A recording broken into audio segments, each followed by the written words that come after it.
နီယိုကန်တူရှင်တူကတော့ထွက်ပေါ်လို့လာပါပြီ။မမကွက်ကရင်တင်ကားတော်တန်မိုးရှိရဲ့ဗလာမပါခဲချစ်ကန်ဆန်မဲကြီးမှာမပုတ်နီယိုကန်တူသွားတဲ့ကန်တူရှင်လေးကတော့အေဘတ်3ကဆိုင်နယ်ကိုရောက်ရှိလို့နေပါပြီ။ဆိုတော့ကန်တူရှင်လေးကိုမိခွန်းလေးနည်းနည်းလောက်ပတ်မိကြည့်လိုက်ကြရအောင်နော်။မင်္ဂလာပါကိုမှန်ကွက်ကက်ပြီးတော့လေမပုတ်နီလေးပေါက်သွားတာကိုဘယ်လိုခံစားရလဲရှင့်။ အရန်ပြောပါတယ်အရန်လည်းကျင်းတာပါတယ်ပြီးတော့တော်တော်ကိုပြော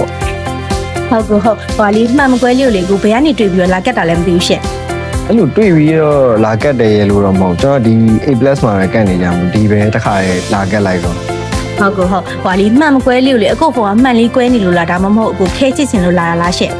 ကျွန်တော်ဖုန်းမှာမှန်မကွဲနေလို့ ဟုတ်ဒီမှန်မကွဲမှလေဒီလိုစုကြီးအများကြီးပါတာကိုကိုသိလားမသိဘူးရှင့် မသိဘူးကျွန်တော်ဒီရောက်မှာခဲချစ်ကန်ဆယ်မရှိရဆိုတော့သိရမသိဘူးအရင်ကတော့လာကတ်တယ်အရင်ကကတ်တော့ promotion ဒီလိုမျိုးခဲချစ်ကန်ဆယ်မရှိဘူးလေဒါပေမဲ့ဒီတစ်ခေါက်လည်းမရှိဘူးပဲထင်တာဒါပေမဲ့အခုတစ်ခေါက်ရှိရောအချင်းနဲ့ပေါက်သွား ဟုတ်ကိုခဲချစ်နေနဲ့လေစိတ်ထဲမှာဘာလေးပေါက်ချင်လဲမသိဘူးရှင့် ကျွန်တော်ဘာမှန်းကိုမသိဘူးပေါက်လို့ပေါက်မလဲကျွန်တော်ကြည်ချင်းနဲ့မှာပြီးတော့မှဟိုအဲ့ဟိုရောင်းပေးရဲ့ညီလေးအချစ်ရင်းနဲ့မှာသူကမဖုံးမီကိုပေါက်တယ်ဆိုတော့ကျွန်တော်တေချာကြည့်ရမှာဟုတ်တယ်ဟာအဲ့ကြမှာတည်ရ ဟုတ်ကန်ဆယ်မဲရဲ့မှာလေနောက်ထပ် iPhone 7 Pro Max တွေမဖုန်းနီကိုနဲ့ iPad 11ကျန်နေလေကြံပြရမလို့လေနောက်ထပ်ကန်ဆယ်မဲတွေအတွက်စကားလေးတစ်ခုတော့ပြောပြပါအောင်ရှင့် မှတ်မကွဲကန့်ရင်လည်းနောက်ထပ်